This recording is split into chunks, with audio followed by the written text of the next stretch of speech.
नमस्कार साथियों। PSP institution के इस ऑनलाइन डिजिटल प्लेटफॉर्म पे आप सभी का हार्दिक स्वागत एवं अभिनंदन। साथियों, आने वाले समय में दिवाली का फेस्टिवल है और दिवाली के फेस्टिवल के कारण अभी आ, लोगों के अंदर काफ़ी ज़्यादा उत्साह है और मार्केट के अंदर काफ़ी ज़्यादा खरीदारी कर रहे हैं लोग। साथियों, आपसे आग्रह है कि फेस्टिवल के साथ साथ आप अपनी पढ़ाई भी निरंतर रूप से जारी रखें, क्योंकि आने वाला जो समय है वो प्रतियोगी परीक्षाओं के लिए और अन्य परीक्षाओं के लिए बहुत ही ज़्यादा महत्वपूर्ण साबित होने वाला है।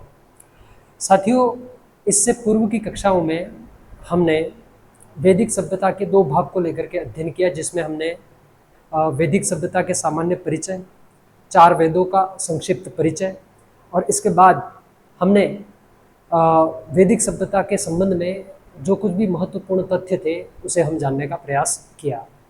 आज की कक्षा में हम वैदिक सभ्यता के राजनीतिक तथा सामाजिक जीवन के बारे में अध्ययन करेंगे। विस्तृत रूप से जितनी भी महत्वपूर्ण बातें हैं उन्हें हम जानने का प्रयास करेंगे। साथियों, आपसे आग्रह है कि ये जो क्लासें एंशिएंट इंडियन हिस्ट्री की बिल्कुल कंटिन्यू तरीके से चल रही है उसे आप निरंतर देखते रहें, ताकि एंशिएंट इंडियन हिस्ट्री के संबंध में कोई भी कॉन्सेप्ट होगा तो वो आपका क्लियर रहेगा। ठीक है, आगे बढ़ते हैं साथियों।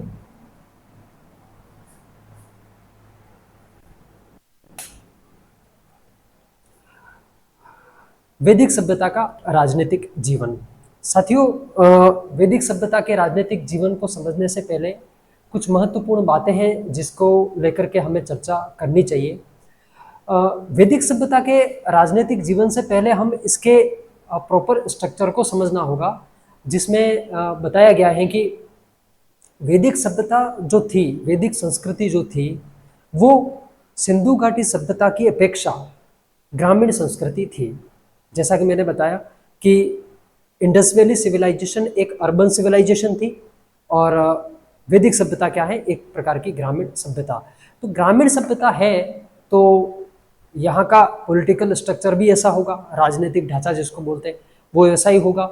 इसके अलावा यहाँ के परिवारों में, यहाँ के समाज में जो विशेषताएं पाई जाती है उसमें भी बहुत सारी प्रकार की भिन्नताएं आपको देखने को मिलेगी।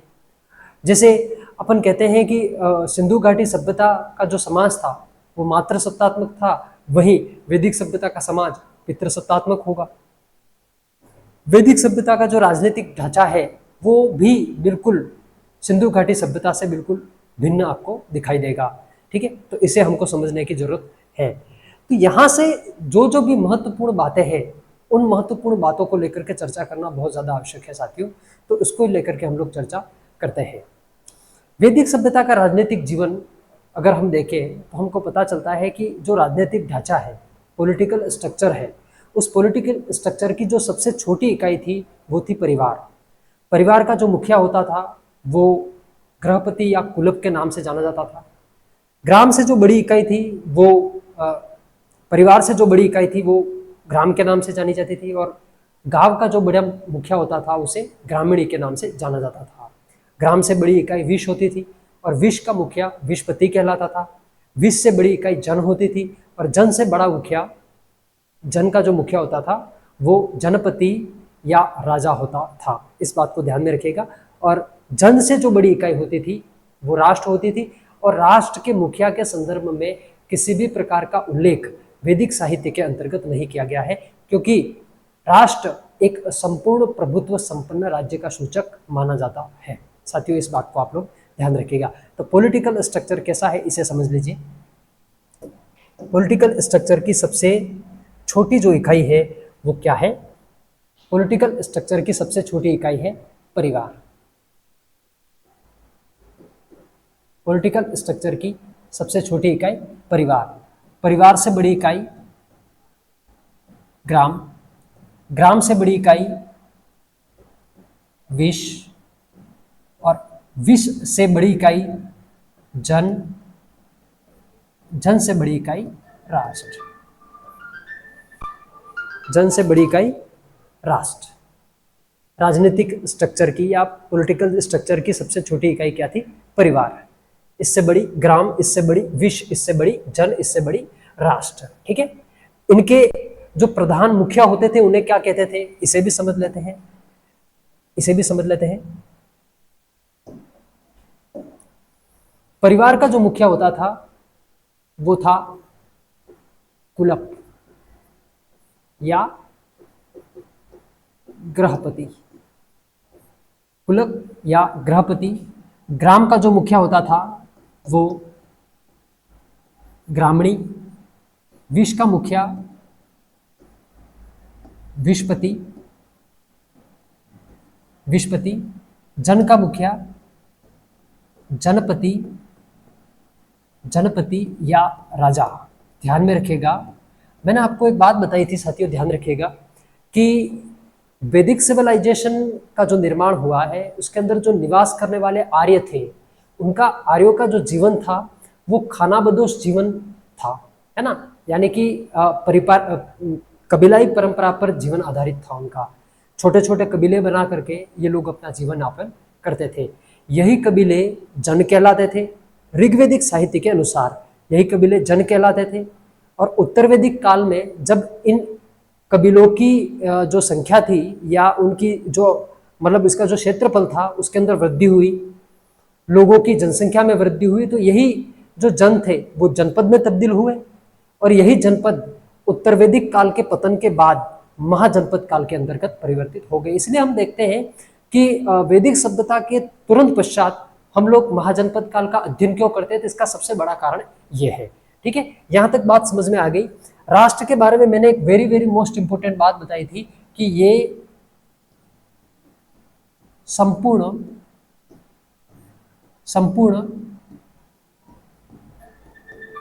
प्रभुत्व, संपूर्ण प्रभुत्व संपन्न, संपूर्ण प्रभुत्व संपन्न राज्य का सूचक था। इस बात को ध्यान रखिएगा, राष्ट्र क्या है, संपूर्ण प्रभुत्व संपन्न राज्य का सूचक है। इसके मुखिया को लेकर के किसी भी प्रकार का उल्लेख हमको प्राप्त होता नहीं है। ठीक है, तो पॉलिटिकल स्ट्रक्चर के बारे में ये जो ढांचा है इसके बारे में आपको पता होना बहुत ज्यादा जरूरी है। परिवार का मुखिया कुलप, परिवार जैसा ही होता था। ग्राम का मुखिया ग्रामीणी, ग्राम जैसा ही होता था। विष का मुखिया विषपति। और ध्यान में रखिएगा, इसके बारे में आपको पता होना चाहिए कि ये आधुनिक जिले के समान था, है ना, आधुनिक जिले के समान था। जन का मुखिया जनपति या राजा होता था। और ये जो है वर्तमान में अपन यूं कह सकते हैं कि ये एक तरीके से एक संभागीय स्तर का जो ढांचा होता था उस तरीके की ये बात थी। और राष्ट्र जो है वो संपूर्ण राज्य को रिप्रेजेंट करता था और ये संपूर्ण प्रभुत्व संपन्न राज्य का क्या था, सूचक था। ठीक है, तो ये बात आपको मुझे लगता है कि आपको अच्छी तरीके से समझ में आ गई होगी। इससे आगे बढ़ते हैं साथियों। ऋग्वेदिक काल में और उत्तर वैदिक काल दोनों में ही मैंने आपको जो डिवाइडेशन बताया था इसलिए इससे पहले वाली क्लास में, और मैंने आपको स्पष्ट रूप से बताया था कि ऋग्वेदिक काल और उत्तर वैदिक काल का जो दो विभाजन था अलग अलग तरीके से, उसमें पॉलिटिकल स्ट्रक्चर यानी कि राजनीतिक ढांचा, सोशल स्ट्रक्चर यानी कि सामाजिक ढांचा, इसके बाद में आर्थिक संगठन, धार्मिक संगठन, और इसके बाद में जो रीति रिवाज थे, महिलाओं की स्थिति थी, ये दोनों काल में भिन्न थी। अर्थात ऋग्वेदिक काल में अलग थी और उत्तर वैदिक काल में भी अलग थी।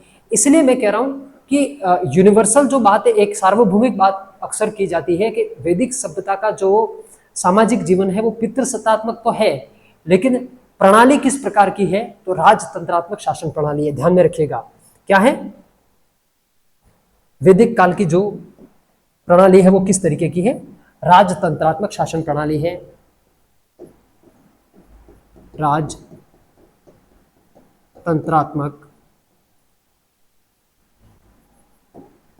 शासन प्रणाली पर आधारित है ना, राजतंत्रात्मक शासन प्रणाली पर आधारित थी। और राजा का जो पद था वो वंशानुगत हुआ करता था। ध्यान में रखिएगा, राजा का पद क्या था, वंशानुगत था।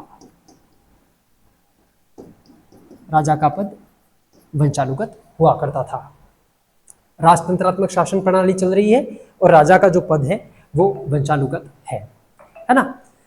ध्यान में रखिएगा साथियों, वैदिक सभ्यता में या वैदिक साहित्य में एक बात बताई गई है कि राजा जो है वो संपूर्ण प्रकार का जो एडमिनिस्ट्रेशन था, प्रशासन था, वो चलाता था। राजा पूरे राज्य के ऊपर अपना नियंत्रण स्थापित करता था, लेकिन राजा को निर्णय लेने का अधिकार नहीं था। Very very most important line sir, ध्यान में रखिएगा कि राजा को निर्णय लेने का अधिकार नहीं था। निर्णय कौन लेता था? ध्यान में रखिएगा, राजा के ऊपर नियंत्रण स्थापित करने के लिए या उसे निर्णय के संबंध में सलाह और मशवरा देने के लिए 3 प्रकार की समितियां होती थी। सबसे पहले नंबर पर जो समिति थी जिसका नाम था विदत, दूसरे नंबर पर जो समिति थी इसका नाम था सभा, और तीसरे नंबर पर जो समिति थी इसका नाम था समिति। अर्थात राजा का पद वंशानुगत है, ये बात सही है, लेकिन उसे निर्णय लेने का अधिकार नहीं है। तो निर्णय किस के सिफारिश पर या किसकी सलाह पर लेता था? 3 प्रकार की समितियों की सलाह पर वह अपने निर्णय लेता था। कौन कौन सी? विदत, सभा और समिति। सामान्यतः हम सभा, समिति और विदत कहते हैं, लेकिन सबसे पहले नंबर पर किसका नाम आएगा? विदत का नाम आएगा, दूसरे नंबर पर सभा का नाम आएगा और तीसरे नंबर पर समिति का नाम आएगा। इससे पहले भी मैं सभा और समिति का जिक्र कर चुका हूं अथर्ववेद पढ़ाते समय, है ना। अथर्ववेद में सभा और समिति को प्रजापति की 2 पुत्रियां कहा गया है। इस बात को आप ध्यान में रखिएगा, है ना। तो एक बात मेंशन कीजिए इसे, और इसके ऊपर इंपॉर्टेंट लगा देना क्योंकि बहुत ज्यादा महत्वपूर्ण बात है ना।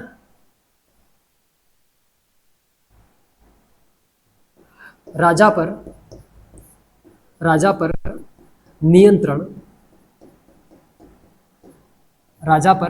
नियंत्रण स्थापित करने के लिए, है ना, मैंने कहा था एडमिनिस्ट्रेशन चला रहा है, संचालन कर रहा है, लेकिन नियंत्रण स्थापित करने के लिए 3 प्रकार की समितियां हैं। करने के लिए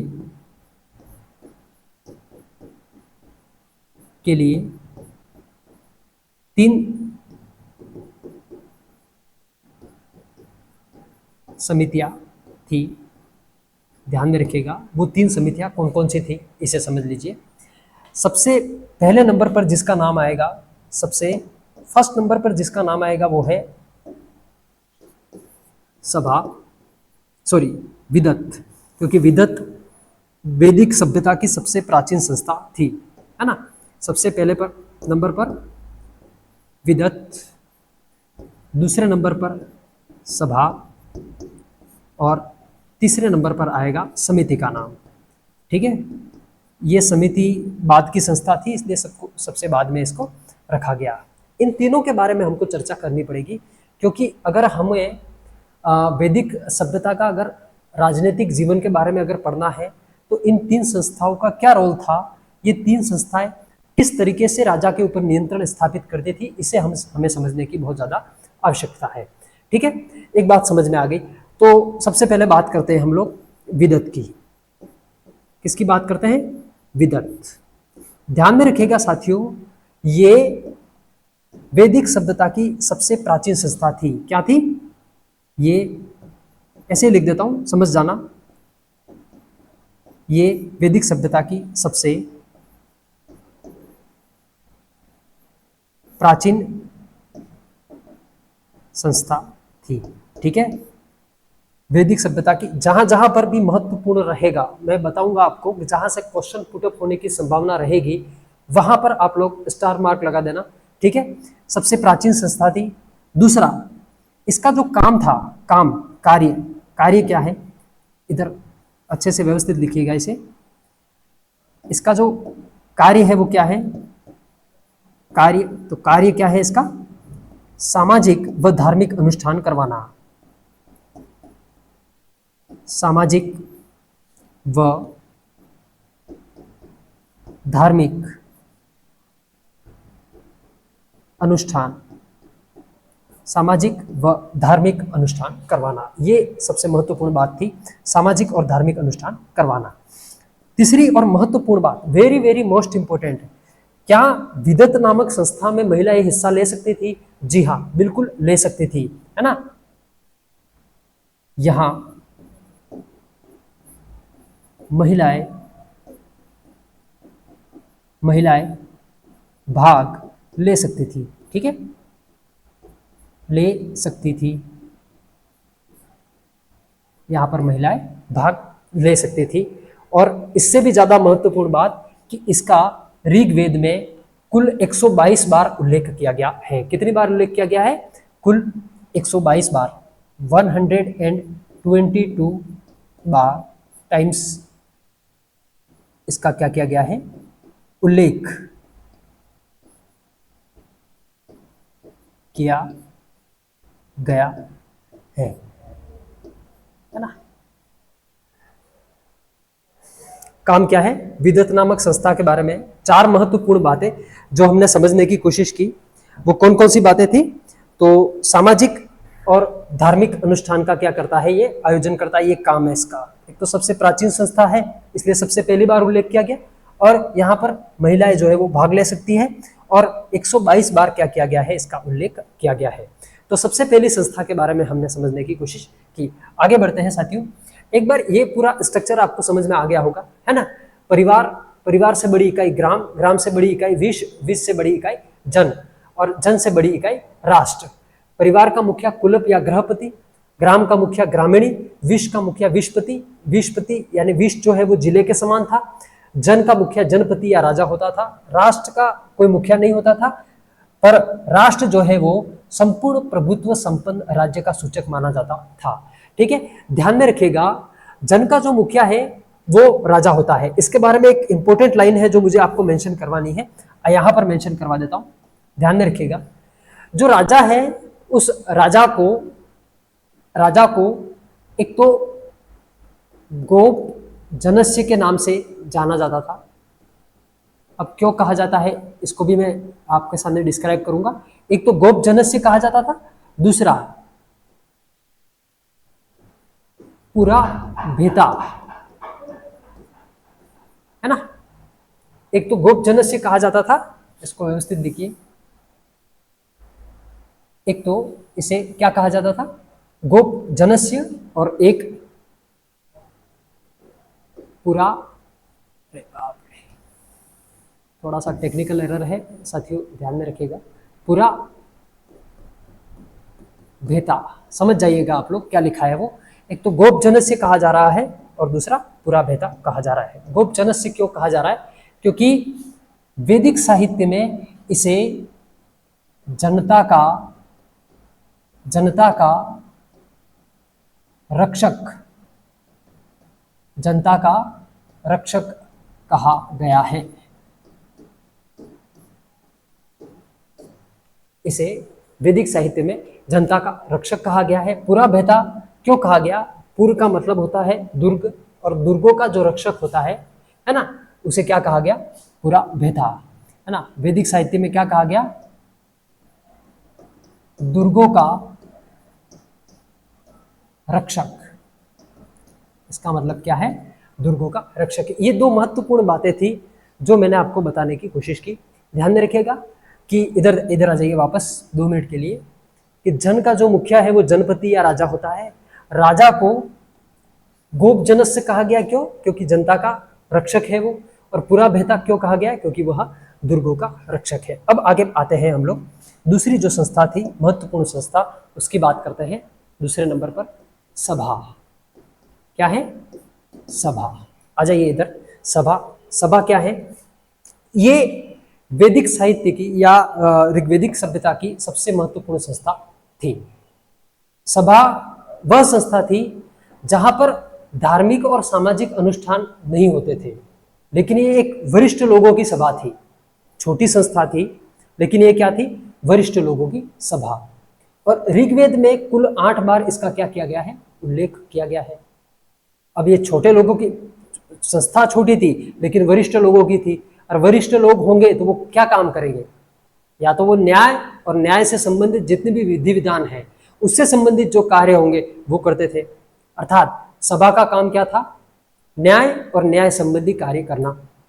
और तीसरी और सबसे महत्वपूर्ण बात, क्या महिलाएं इसमें हिस्सा ले सकती थी? जी हाँ, बिल्कुल महिलाएं इसके अंतर्गत हिस्सा ले सकती थी। ठीक है। विदत नामक संस्था में महिलाएं हिस्सा लेती थी, सभा नामक संस्था में महिलाएं हिस्सा लेती थी, लेकिन तीसरी जो समिति थी उसका नाम भी समिति ही है एक्चुअली। तीसरी जो समिति थी इसका क्या नाम था? समिति। और समिति में महिलाओं के हिस्से लेने का कोई भी उल्लेख प्राप्त होता नहीं है। ध्यान में रखिएगा इस बात को। तो इसकी महत्वपूर्ण बात क्या है कि ये वरिष्ठ लोगों की सभा थी। ये क्या थी?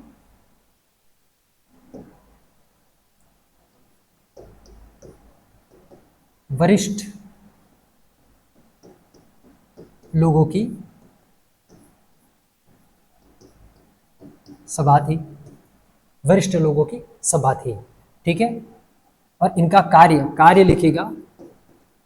कार्य जहां पर भी महत्वपूर्ण रहेगा वो मैं इसका जब रिवीजन करवाऊंगा तो मैं आपको जरूर बताऊंगा। इसका कार्य क्या है? न्याय एवं न्याय संबंधी, या फिर ऐसे लिख दो न्याय संबंधी कार्य करना, ठीक है। इसका क्या काम है? न्याय संबंधित कार्य करना, ठीक है। तीसरी और महत्वपूर्ण बात क्या है कि इसका ऋग्वेद में कितनी बार? 8 बार उल्लेख किया गया है।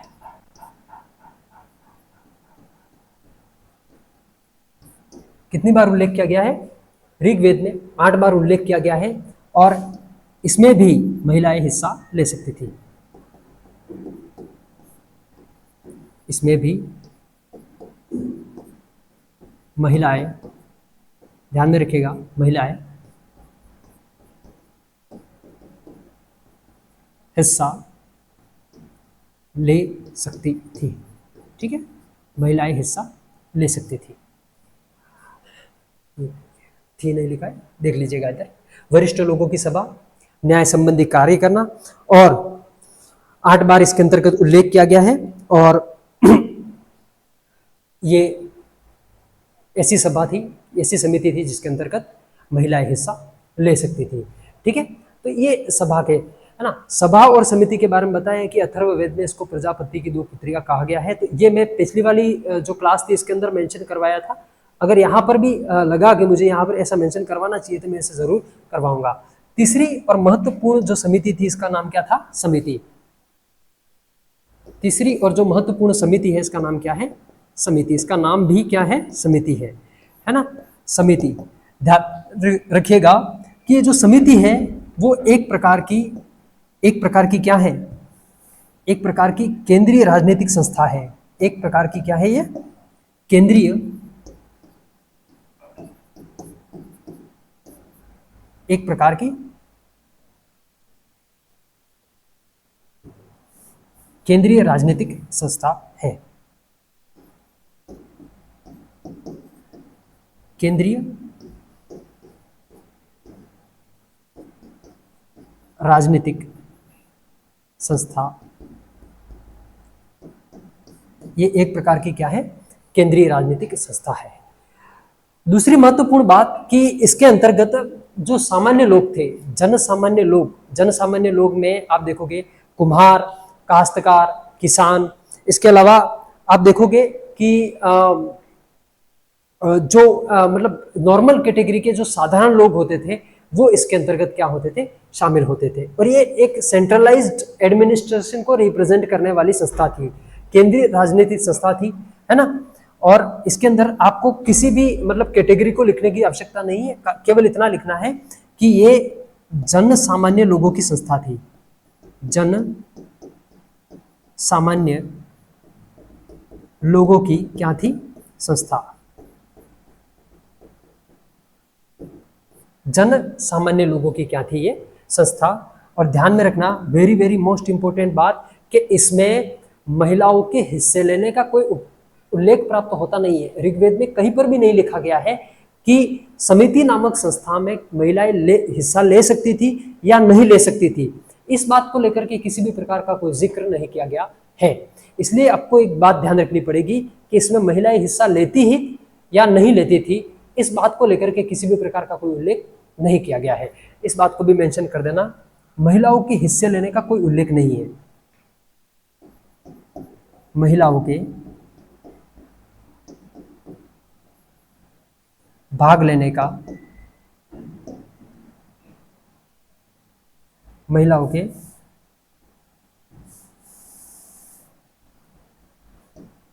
भाग लेने का, भाग लेने का कोई उल्लेख नहीं है। ठीक है, ध्यान में रखिएगा, महिलाओं के भाग लेने का कोई उल्लेख नहीं है। ठीक है, ध्यान में रखिएगा। इसके महिलाओं के अंदर भाग लेने का कोई उल्लेख नहीं है और इसको क्या कहा गया है, नरिष्ठा भी कहा है। इसका मतलब जो अध्यक्ष जो है वो अध्यक्ष क्या कहलाता है, ईशान नाम का एक मतलब वो जो है ईशान, ध्यान में रखिएगा, एक टर्म है, वो क्या है, इसका जो अध्यक्ष कहलाता है। अध्यक्ष कौन है, अध्यक्ष ईशान, समिति का जो अध्यक्ष है वो क्या कहलाता है, ईशान कहलाता है। ठीक है, तो अभी तक हमने क्या देखा, राजनीतिक जीवन के बारे में देखा हमने। राजनीतिक जीवन में यहाँ से शुरू किया था विदत नामक संस्था से। विदत सबसे प्राचीन संस्था है और इसका जो कार्य है वो सामाजिक व धार्मिक अनुष्ठान करवाना है। ठीक है, यहाँ पर महिलाएं भाग ले सकती थी और ऋग्वेद में ध्यान में रखिएगा, इधर लिख ले,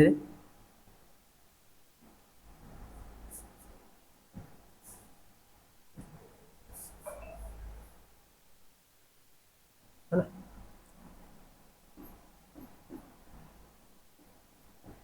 ऋग्वेद में, है ना, कुल 122 बार इसका क्या किया गया है, उल्लेख किया गया है।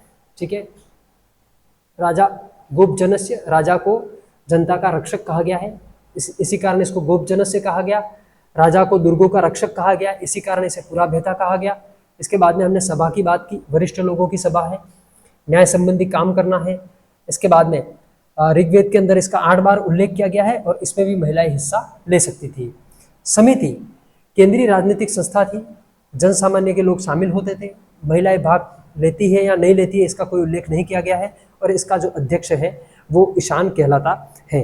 ध्यान में रखिएगा साथियों, ये पॉलिटिकल स्ट्रक्चर के संबंध में कुछ महत्वपूर्ण बातें थी।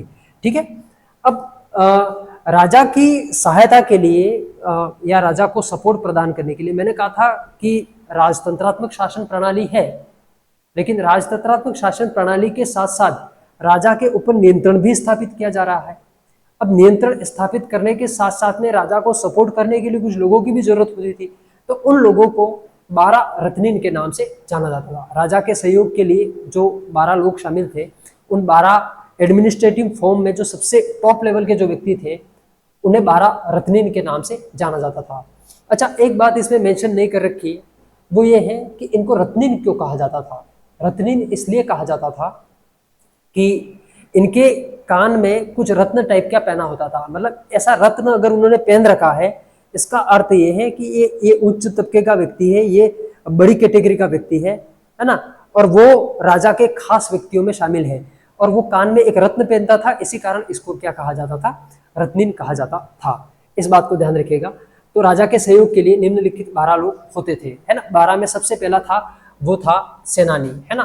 कौन था, सेनानी, और ये राजा का सबसे प्रमुख व्यक्ति होता था, मतलब जिसका काम सेना एवं सेना से संबंधित जितने भी महत्वपूर्ण निर्णय थे वो लेने का काम किसका था, इस सेनानी का था, और ये सबसे प्रमुख व्यक्ति था, लेकिन ये ज्यादा महत्वपूर्ण नहीं है। इसके बाद पुरोहित, पुरोहित के बाद में राजकुमार होते थे, राजकुमार जो राजा का उत्तराधिकारी होता था वो, ठीक है। इसके बाद में महिषी, जो राजा की जो रानी होती थी, पटरानी, मुख्य रानी, क्योंकि राजा की बहुत सारी रानियां होती थी, जिसमें सबसे प्रधान रानी जो होती थी उसको क्या कहा जाता था, महिषी, ठीक है। इसके बाद में सुत, यानी कि रथ सेना का नायक, इंपोर्टेंट लगा देना इधर, इसे इंपोर्टेंट कर देना, ये जो सूत है इसको लेकर के सवाल कई बार बना है। रथ सेना का जो नायक होता था उसे सूत कहा जाता था। इसके बाद में गोविकृत यानी कि वन का अधिकारी, इसको मोस्ट इंपोर्टेंट करना, मोस्ट आईएमपी, इसको मोस्ट इंपोर्टेंट कर देना। गोविकृत यानी कि वन का जो अधिकारी होता था उसे गोविकृत कहा जाता था। ग्रामीणी, गांव का मालिक, ये पिछले वाली में स्लाइड में मेंशन कर रखा है, इंपॉर्टेंट नहीं है। क्षता यानी कि प्रतिहारी या द्वारपाल, इसको आईएमपी कर दीजिएगा, यहाँ से भी सवाल बनने की संभावना रहती है। सरकोटा कोषाध्यक्ष, ये भी इंपॉर्टेंट है, ये भी इंपॉर्टेंट है। जहां पर भी इंपॉर्टेंट कर रहा हूं वो चीज इंपॉर्टेंट है। भागदूत अर्थमंत्री, ये मोस्ट इंपॉर्टेंट है, ध्यान रखिएगा, ये मोस्ट इंपॉर्टेंट है। भागदूत। अक्षवाप, पासे के खेल में राजा का सहयोग करने वाला जो व्यक्ति होता था वो कौन था? पासे के खेल में राजा का सहयोग करने वाला व्यक्ति अक्षवाप कहलाता था। पालागल राजा का जो मित्र था, है ना, या ये इतना ज्यादा इंपॉर्टेंट नहीं है ना। तो सबसे पहले कौन सा? सेनानी, राजा का प्रमुख व्यक्ति। पुरोहित, जो ब्राह्मण होता था राज्य का वो। राजकुमार, राजा का उत्तराधिकारी। महिषी, राजा की पटरानी, राजा की प्रधान रानी। गोविकृत, वन का अधिकारी। ग्रामीणी, गांव का मालिक। क्षता, प्रतिहारी या द्वारपाल। सरकोटा, कोषाध्यक्ष। भागदूत, अर्थमंत्री। और अक्षवाप, पासे के खेल में राजा का सहयोग प्रदान करने वाला व्यक्ति। पालागल, राजा का मित्र। ये जो लोग थे वो राजा का सहयोग प्रदान करने वाले थे। और इस तरीके से जो है वो वैदिक सभ्यता का एक पॉलिटिकल स्ट्रक्चर यानी कि राजनीतिक ढांचा हमारे सामने आता है। साथियों ध्यान रखिएगा कि मैंने आपको एक बात बताई कि ये ऋग्वैदिक काल का पॉलिटिकल स्ट्रक्चर था। उत्तर वैदिक काल में इस यहाँ के पॉलिटिकल स्ट्रक्चर में बहुत ज़्यादा परिवर्तन दिखाई देगा, बहुत ज़्यादा परिवर्तन दिखाई देगा। मैंने कहा था कि राजा के अधिकारों में और राजा के अधिकारों के संबंध में जो निर्णय है उसके अंदर भी आपको परिवर्तन देखने को मिलेगा। महिलाओं की स्थिति में परिवर्तन देखने को मिलेगा। मैंने कहा था जो महिलाएं यहाँ पर हिस्सा ले रही है वो महिलाएं फिर उत्तर वैदिक काल में इसके हिस्से का कोई उल्लेख प्राप्त होता नहीं है, ध्यान में रखिएगा। राजनीतिक स्थिति की बात कर रहे हैं तो एक चीज हमें जरूर ध्यान में रखनी चाहिए साथियों, ध्यान में रखिएगा। एक जो चीज है वो अवश्य हमको ध्यान में रखनी चाहिए और वो है दशराज्य युद्ध, है ना।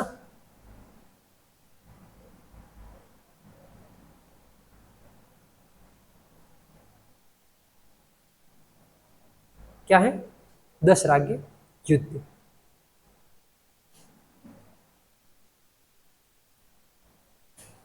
देखिए थोड़ा सा डिस्टर्ब हो गया है मामला, है ना। ये इंपोर्टेंट वाला हटा देते हैं अपन, इधर आ जाइएगा, क्योंकि पिछली वाली स्लाइड में हमको सामाजिक जीवन के बारे में पढ़ना है, ठीक है। ये तो ठीक है ना। दशराज्य युद्ध के बारे में देखना है तो इसे देख लेते हैं एक बार। इसको थोड़ा सा बड़ा साइड में कर देते हैं, है ना। ये बात आपको समझ में आ गई है ना। एक ब्लॉग बना देते हैं और इसके बाद में हम लोग इसकी चर्चा करते हैं, ठीक है। यहाँ तक ले लेते हैं, इधर आ जाइएगा आप लोग। क्या है दशराज्य युद्ध? दशराज्य युद्ध।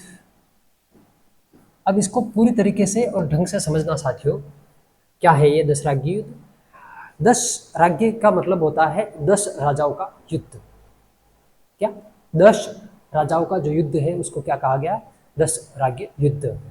ध्यान में रखिएगा, ऋग्वेद का मंडल नंबर 7, ऋग्वेद का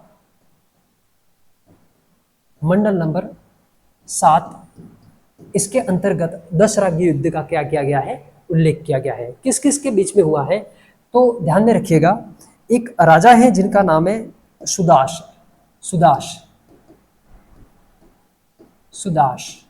ठीक है, सुदाश। और सुदाश के अपोजिट साइड में 10 राजा थे। कौन थे? 10 राजा। ध्यान में रखिएगा, ये जो सुदाश है वो भरत वंश से बिलोंग करता है, भरत कुल या भरत वंश से बिलोंग करता है। भरत वंश से बिलोंग करने वाला एक राजा है भरत वंश का। और इसके अपोजिट साइड में जो 10 राजा है, 10 में से 5 जो राजा है वो तो आर्य थे। आर्य के बारे में मैंने बता दिया, आर्य कौन थे? कहाँ से आए थे, इसको लेकर के मैंने चर्चा पिछली वाली क्लास में की है। 5 आर्य थे और 5 जो थे वो आर्यतर राजा थे।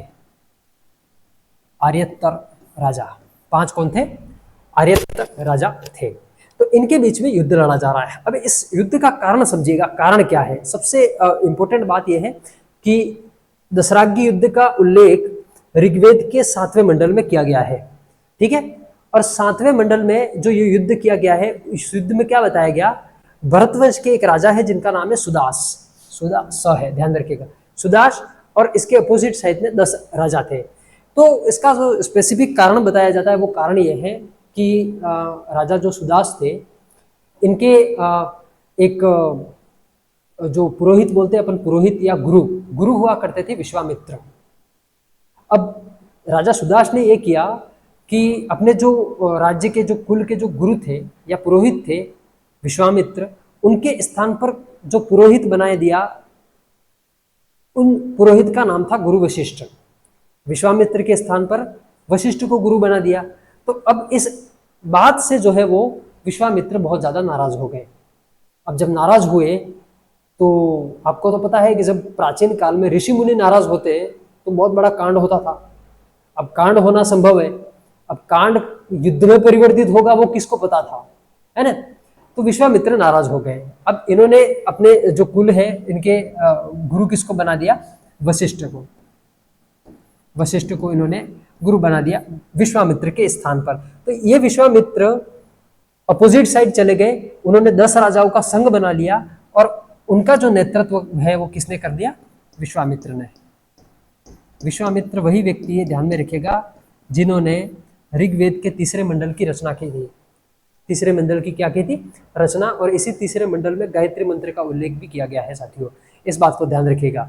तो ये विश्वामित्र, ये भी, दोनों के बीच में युद्ध हुआ और यहाँ पर भरत वंश के जो थे राजा सुदास, इनकी क्या हो गई थी, विजय। तो दशराग्य युद्ध का उल्लेख कहाँ पर किया गया है, ऋग्वेद के 7वें मंडल में किया गया है। किस किस के बीच में हुआ है, सुदास वर्सेस 10 राजाओं के बीच में, है ना। कारण क्या है, तो वशिष्ठ को पुरोहित बना दिया गया था विश्वामित्र के स्थान पर, जिससे रुष्ट होकर विश्वामित्र ने 10 राजाओं का संघ बना लिया। 10 राजाओं में 5 राजा तो आर्य थे और 5 आर्यतर राजा शामिल थे। लेकिन इस युद्ध में विजय कौन हुआ, अंततः राजा सुदास क्या हो गए, विजय हो गए। साथियों, मैंने एक बात बताई अभी थोड़ी देर पहले कि ऋग्वेदिक काल में जो जन थे वो उत्तर वैदिक काल में जनपद में तब्दील हुए, है ना। ऋग्वेदिक काल में जो जन थे वो उत्तर वैदिक काल में जनपद में तब्दील हुए, है ना, जनपद में तब्दील हुए। और वही जनपद उत्तर वैदिक काल के पतन के बाद महाजनपद में तब्दील हुए, ठीक है।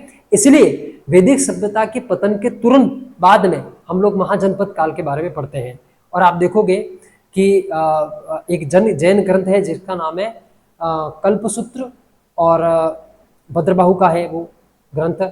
और इसके बाद में बौद्ध ग्रंथों के अनुसार, है ना, हम पढ़ते हैं कि महाजनपद काल जो है उसमें हम भारत के कुल 16 महाजनपदों के बारे में पढ़ते हैं, ठीक है। तो इन महाजनपदों का निर्माण कैसे हुआ है, तो उत्तर वैदिक काल के जो जनपद थे वो बड़े बड़े महाजनपदों में तब्दील हो गए।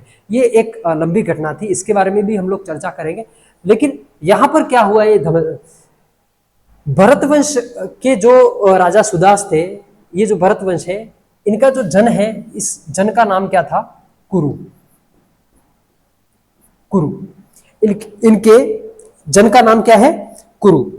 और कुरु और भरत, इनके वंश का क्या नाम है, भरतवंश। और भरतवंश प्लस, ध्यान में रखिए, प्लस का निशान लगा रहा हूं, ध्यान में, भरतवंश और कुरु एक जन है, कुरु जन, इन दोनों ने मिला करके एक जनपद का निर्माण किया। कौन से जनपद का, एक जनपद का निर्माण किया जिसे हम लोग पुरु जनपद के नाम से जानते हैं,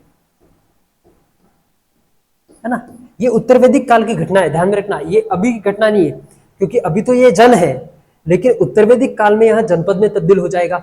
तो भरत और कुरु दोनों ने मिलकर के पुरु जनपद का निर्माण किया गया, है ना। ये पुरु जनपद वही जनपद है, ध्यान में रखिएगा, जो बाद में पुरु राज्य के नाम से जाना गया।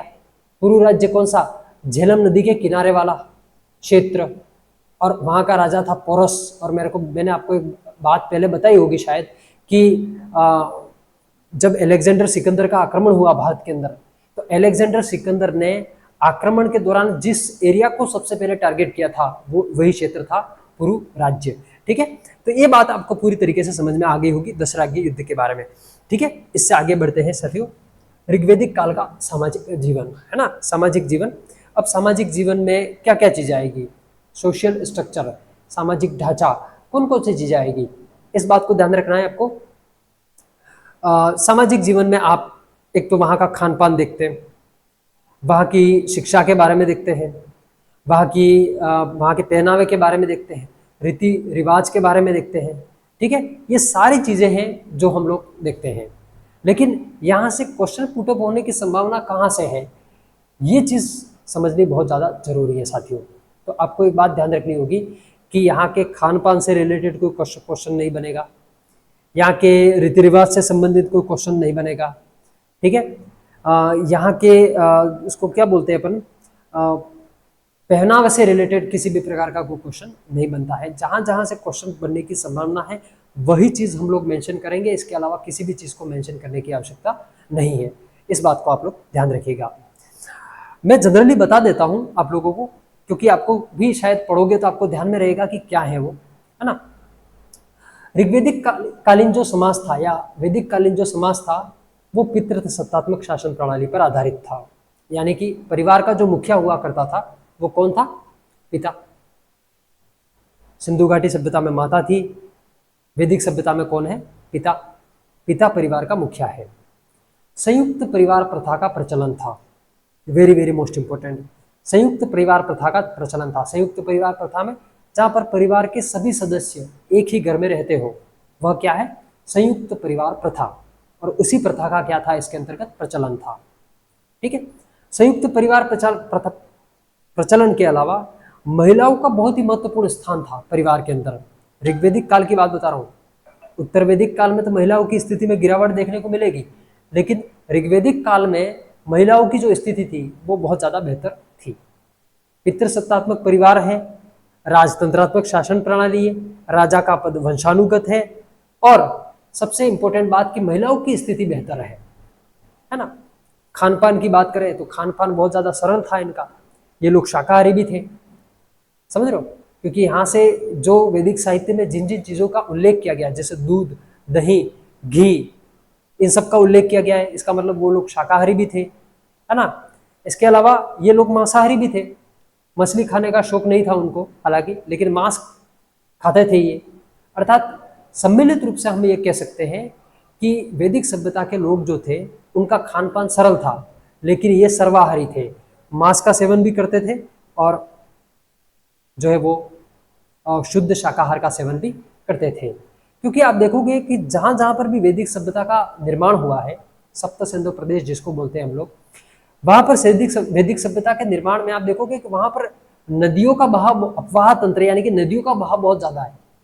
अब नदियों के किनारे सभ्यता विकसित हुई है, हालांकि वह ग्रामीण संस्कृति है ना, फिर भी वहाँ पर नदियों के किनारे पर स्थित होने के कारण ऐसा कहा जाता है कि नदियों से मछलियाँ निकाल करके ये लोग खाते थे। दूसरा, शिकार करके ये लोग खाते थे, क्योंकि आप देखो कि मनोरंजन के साधनों में शिकार एक प्रमुख साधन माना जाएगा इनका, है ना।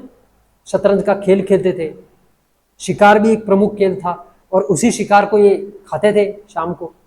तो जिस प्रकार खानाबदोश जीवन होता है, जैसा हम फील करते हैं कि खानाबदोश जीवन कैसा होता है, उसी प्रकार का जीवन ये लोग क्या करते थे, जीते थे। लेकिन ध्यान रखना यहाँ से क्वेश्चन क्या बनेगा, तो क्वेश्चन ये बनेगा कि गाय जो है, गाय मिलकर दूध, दही, घी इत्यादि का इस्तेमाल करते थे, तो गाय का कहीं पर उल्लेख किया गया है, जी हाँ बिल्कुल, गाय शब्द का उल्लेख किया गया है ऋग्वेद में कुल 176 बार, 176 टाइम गाय शब्द का क्या किया गया है, उल्लेख किया गया। पर लेकिन इससे पहले एक महत्वपूर्ण बात मेंशन करनी है, वो मैंने पिछली वाली क्लास में भी नहीं बताई थी, इस क्लास में भी, इससे दूसरी वाली क्लास में भी नहीं बताई, आज मैं इसको बता रहा हूँ।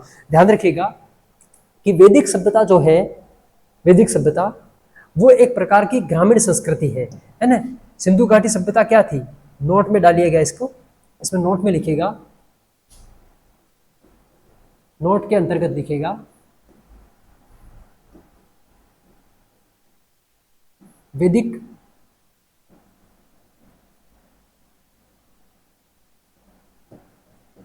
सभ्यता, वैदिक सभ्यता एक प्रकार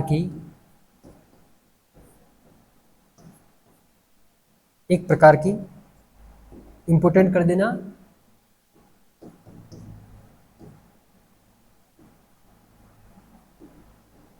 एक प्रकार की ग्रामीण सभ्यता थी। क्या थी? ग्रामीण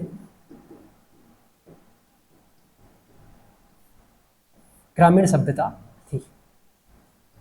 ठीक है। सिंधु घाटी सभ्यता क्या थी? एक प्रकार की नगरीय सभ्यता थी। और वैदिक सभ्यता क्या है? एक प्रकार की ग्रामीण सभ्यता है।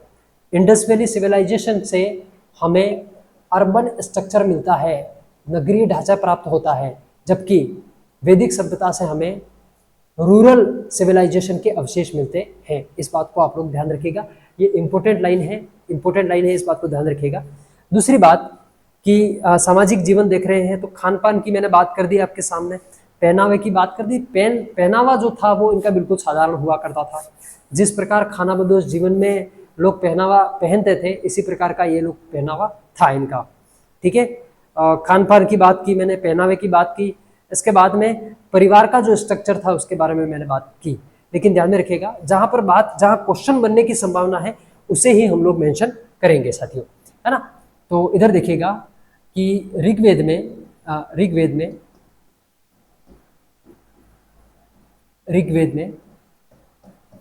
में गाय शब्द का उल्लेख कुल 176 बार किया गया है। ठीक है। ऋग्वेद में गाय शब्द का जो है वो उल्लेख कितनी बार किया गया है? 176 है ना, उल्लेख 176 बार उल्लेख किया गया है। ठीक है। आगे का ध्यान में रखिएगा, 176 बार इसका क्या किया गया है? उल्लेख। अब ध्यान में रखिएगा, एक कर की बात बताता हूं मैं आपको, अलग शाही में मेंशन करना इसे, very very most important, IMP कर देना इसे, है ना, यहाँ से क्वेश्चन बनेगा। एक कर की बात करता हूं मैं, बलि। भाई साहब ये क्या है? बलि, किसी की गर्दन उड़ाने की बात तो नहीं कर रहे हो? किसी की गर्दन उड़ा करके फिर कोई कुकृत्य करने का बात तो नहीं है क्या? बलि नामक कर की बात करो। बलि क्या है? एक प्रकार का कर है, कोई गर्दन उड़ाने की बात नहीं हो रही है इसमें। बलि क्या है? एक प्रकार का कर। साथियों ध्यान में रखिएगा, ये कर ऋग्वेदिक काल में भी लिया जाता था, यह कर उत्तर वैदिक काल में भी लिया जाता था। अर्थात यह कर 1500 से 1000 ईसा पूर्व के बीच भी लिया जा रहा था, और यह कर 1000 से 600 ईसा पूर्व के बीच में लिया जा रहा है। ध्यान में रखिएगा, ये है क्या तो इसे मेंशन कर लेना। यह एक प्रकार का क्या है? एक प्रकार का कर है। क्या है ये? कर। कर का मतलब होता है टैक्स। क्या है? टैक्स। एक प्रकार का कर है। किससे लिया जा रहा है? राज्य की जनता से। राज्य की जनता से कैसे? तो भाई आय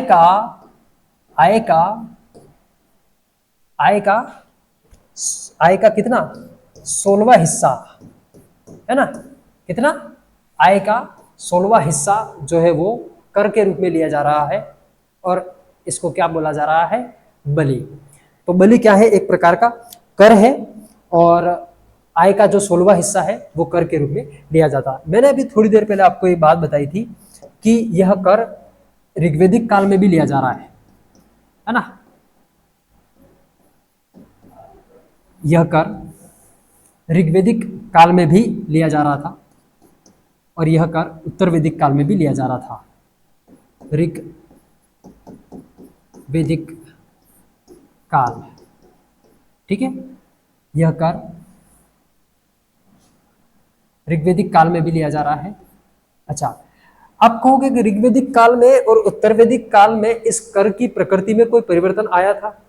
ये सवाल है बहुत बड़ा, कि इसकी जो प्रकृति थी उसकी प्रकृति में क्या ऋग्वेदिक काल में या उत्तर वैदिक काल की प्रकृति में परिवर्तन आया? जी हाँ, बिल्कुल परिवर्तन आया साथियों। क्या परिवर्तन आया? तो ऋग्वेदिक काल में ये स्वैच्छिक था। क्या था? ये स्वैच्छिक था। स्वैच्छिक मतलब कोई देना चाहे तो दे, नहीं देना चाहे तो नहीं दे। ऐसा होगा तो क्या होगा, क्या होगा? जिसकी मर्जी होगी वो देगा, जो मर्जी होगी नहीं देगा। आज भी हमारे देश में होता है कि नहीं होता है? देश में टैक्स की चोरी नहीं होती है क्या? बहुत सारे लोग करते हैं। और मैं तो मुझे तो पता ही नहीं है, डाटा हमारे पास में है ही नहीं, लेकिन असंख्य मात्रा में करते हैं लोग टैक्स की चोरी। लेकिन ऋग्वैदिक काल में तो सुविधा दे रखी थी कि जो देना चाहे वो दे, नहीं देना चाहे वो नहीं दे। जिसकी मर्जी हो वो आकर के दो, जिसकी मर्जी हो आकर के मत दो। ठीक है, समझ गए? तो ऋग्वैदिक काल में जो बलि था वो एक प्रकार का स्वैच्छिक कर था, लेकिन उत्तर वैदिक काल की इसकी प्रकृति में कोई परिवर्तन आया, ये समझने की जरूरत है साथियों। तो उत्तर वैदिक काल में, उत्तर वैदिक काल में, काल आई बार बार,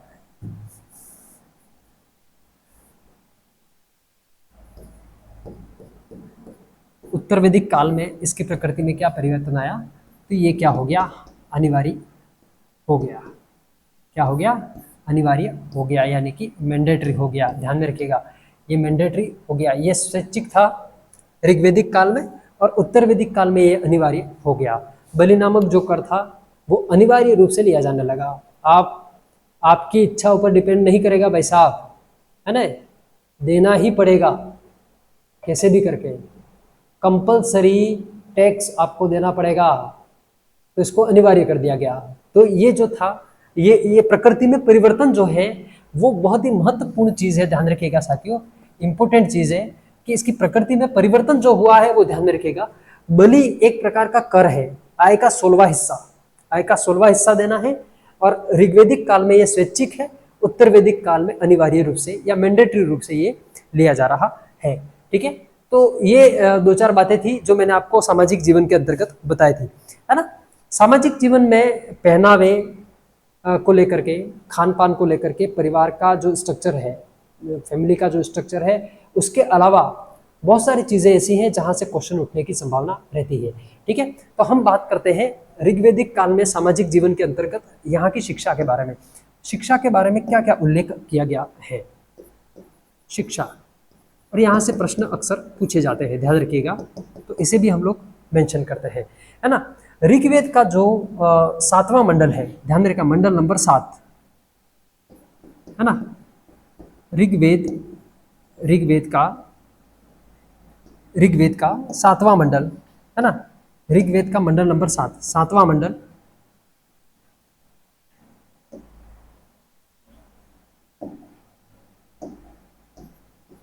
सातवां मंडल, सातवां मंडल शिक्षा से संबंधित है। किससे संबंधित है? शिक्षा से संबंधित है। ठीक है, ऋग्वेद का 7वां मंडल शिक्षा से संबंधित है। इंपोर्टेंट लाइनें ध्यान रखिएगा, यहाँ से प्रश्न बनने की संभावना है।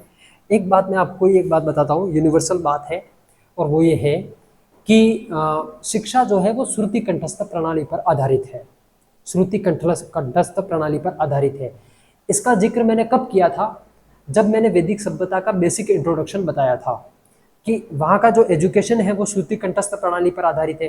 अर्थात यहाँ पर जितना भी साहित्य लिखा गया, चाहे 4 वेद थे, चाहे वो आरण्य ग्रंथ थे, चाहे वो ब्राह्मण साहित्य था, चाहे वो 18 पुराण थे, चाहे वो 108 उपनिषद थे, इन सभी का जो अध्ययन अध्यापन है वो श्रुति कंठस्थ प्रणाली पर आधारित था।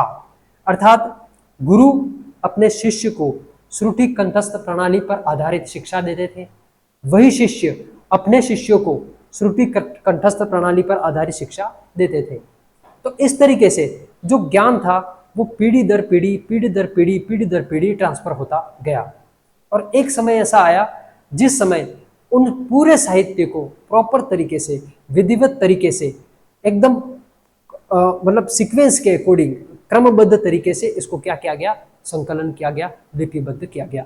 ठीक है, तो दूसरी महत्वपूर्ण बात क्या हुई शिक्षा के संबंध में कि ऋग्वैदिक कालीन जो शिक्षा थी या वैदिक कालीन शिक्षा,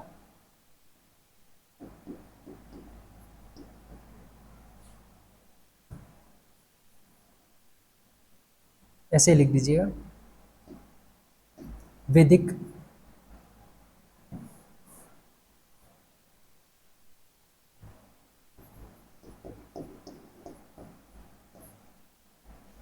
वैदिक युग की शिक्षा शिक्षा वैदिक युग की शिक्षा श्रुति कंठस्थ श्रुति कंठस्थ है ना, श्रुति कंठस्थ प्रणाली पर आधारित थी।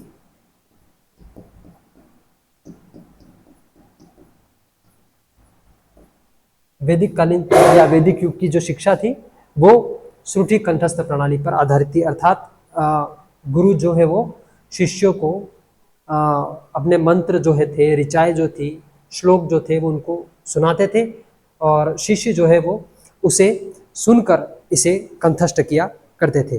ठीक है, एक महत्वपूर्ण बात यह है कि विद्यार्थी के रूप में जो है वो ब्रह्मचारी का उल्लेख, ब्रह्मचारी हालांकि आप देखोगे तो ब्रह्मचारी का जो जीवन होता है वो 0 से 25 तक का होता है। 0 से 25 वर्ष की आयु तक विद्यार्थी को अध्ययन का काम करना पड़ता है, तो वो जो काल होता है वो ब्रह्मचारी का काल होता है। तो विद्यार्थी के रूप में ब्रह्मचारी का उल्लेख कहाँ पर किया गया है इसको समझना ज़्यादा जरूरी है। ठीक है, तो इसे भी नोट में मेंशन कीजिएगा। नोट के अंतर्गत विद्यार्थी के रूप में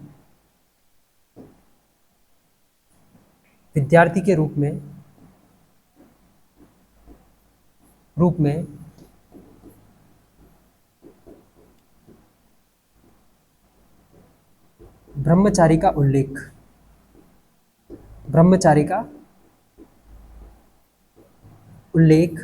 कहाँ पर किया गया है? 10वें मंडल में। विद्यार्थी के रूप में ब्रह्मचारी का उल्लेख कहाँ पर किया गया है? 10वें मंडल में किया गया है। ठीक है, दूसरी बात बताएं है कि वैदिक युगीन जो शिक्षा थी उसमें महिलाएं भी हिस्सा ले सकती थी। महिलाओं को भी आश्रम में रहकर गुरु से शिक्षा प्राप्त करने का अधिकार था, लेकिन उन्हीं महिलाओं को उत्तर वैदिक काल में शिक्षा प्राप्त करने का अधिकार नहीं था। मैंने कहा था उत्तर वैदिक काल की जो धार्मिक जीवन था, यहाँ का जो सामाजिक जीवन था और यहाँ का जो राजनीतिक जीवन था, उसमें महिलाओं की स्थिति में बहुत हद तक क्या आ गई थी? गिरावट आ गई थी। धार्मिक आडंबर बढ़ चुके थे, धार्मिक असंतोष फैल चुका था, आध्यात्मिक असंतोष फैल चुका था, है ना, रूढ़िवादिताएं बढ़ गई, आडंबर बढ़ गए समाज में, है ना। तो उत्तर वैदिक काल में इस प्रकार का तुमको स्ट्रक्चर देखने को मिलेगा। तो महिलाओं की स्थिति में क्या आ गई है? गिरावट। इस बात में ध्यान में रखिएगा। विद्यार्थी जो है वो 2 प्रकार से शिक्षा ग्रहण करते थे, इसे आगे मेंशन करते हैं हम लोग। विद्यार्थी 2 प्रकार से शिक्षा ग्रहण करते थे। एक तो थे अंतेवासी। क्या थे? अंतेवासी। और दूसरे थे ग्रहवासी। ध्यान में रखना, प्रश्न बनने की संभावना नहीं है, लेकिन फिर भी अब शिक्षा के बारे में देख रहे हैं तो हमें अवश्य पता होना चाहिए। अंतेवासी जो थे वो गुरुकुल में रह करके, गुरुकुल में रहकर शिक्षा प्राप्त करते थे, शिक्षा ग्रहण करते थे।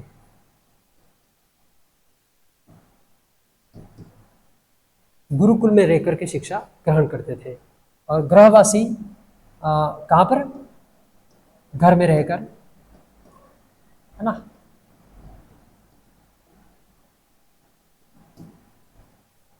घर में रहकर के क्या करते थे? शिक्षा ग्रहण करते थे।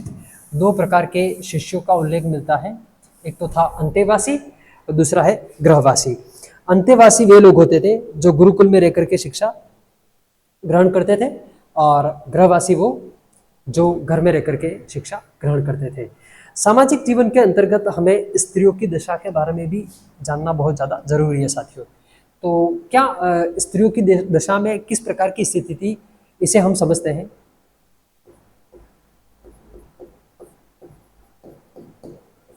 स्त्रियों की दशा। क्या है स्त्रियों की दशा वैदिक काल में? तो वैदिक काल में तो मैंने कहा था कि स्त्रियों की दशा बहुत ज़्यादा बेहतर थी ऋग्वैदिक काल में, क्योंकि गुरुकुल में रह करके स्त्रियां शिक्षा प्राप्त कर सकती थी, स्त्रियों को सभा और समिति में भाग लेने का अधिकार था, है ना, सभा और समिति में भाग लेने का अधिकार था। प्लस स्त्रियों का उपनयन संस्कार हो रहा है, ये बहुत ज्यादा महत्वपूर्ण बात है ना। अरे बाप रे, ये क्या हो रहा है? उपनयन संस्कार हो रहा है, यज्ञोपवीत संस्कार हो रहा है, महिलाओं को यज्ञोपवीत धारण करवाया जा रहा है। कितनी महत्वपूर्ण बात होगी साथियों। कैसे, मतलब आप देखिएगा कि महिलाओं के प्रति सकारात्मक दृष्टिकोण का चरम स्तर देखने को मिल रहा है। महिलाओं के प्रति जो हमारा दृष्टिकोण है वो चरम स्तर पर अगर देखना हो तो तुम वैदिक काल में महिलाओं की स्थिति को देखो कि महिलाओं का उपनयन संस्कार करवाया जा रहा है, महिलाओं का यज्ञोपवीत संस्कार करवाया जा रहा है। तो ये इस बात का भी उल्लेख किया गया है। लेकिन आप देखोगे कि धार्मिक आडंबर के कारण उत्तर वैदिक काल में बहुत ज्यादा स्त्रियों की दशा में भी गिरावट आई थी, है ना। तो महिलाओं का पुनर्विवाह भी हो रहा था। अब जैसे किसी महिला की पति जो है, महिला के जो पति है उसकी मृत्यु हो गई, विधवा हो गई महिला, क्या विधवा का पुनर्विवाह होता था? जी हाँ, बिल्कुल होता था। महिला का फिर से विवाह करवाया जा रहा है, फिर से विवाह करवाया जा रहा है। अब समाज में ये प्रथा है, विधवा पुनर्विवाह प्रथा, ये प्रथा का आयोजन है, चल रहा है वहां पर। तो विधवा का पुनर्विवाह करवाया जा रहा है, सती प्रथा का कोई उल्लेख नहीं है, बाल विवाह का कोई उल्लेख नहीं है। लेकिन ध्यान में रखिएगा, लड़कियों की जो आयु थी, विवाह की आयु, वो 16 से 17 वर्ष तक की नियुक्त मतलब तय की गई थी। और दीर्घप्ता ऋषि जो थे उन्होंने विवाह संबंधी जो है वो नियम जारी किए थे। ध्यान में रखिएगा। तो स्त्रियों की दशा में आप देखिएगा, सबसे पहले क्या बात कर लिखोगे आप लोग कि विवाह की आयु, लड़कियों के जो विवाह की आयु जो है वो 16 से 17 वर्ष निर्धारित की गई थी। 16 से 17 वर्ष निर्धारित की गई थी, 16 से 17 वर्ष निर्धारित की गई थी। और दीर्घप्ता ऋषि द्वारा, दीर्घप्ता ऋषि द्वारा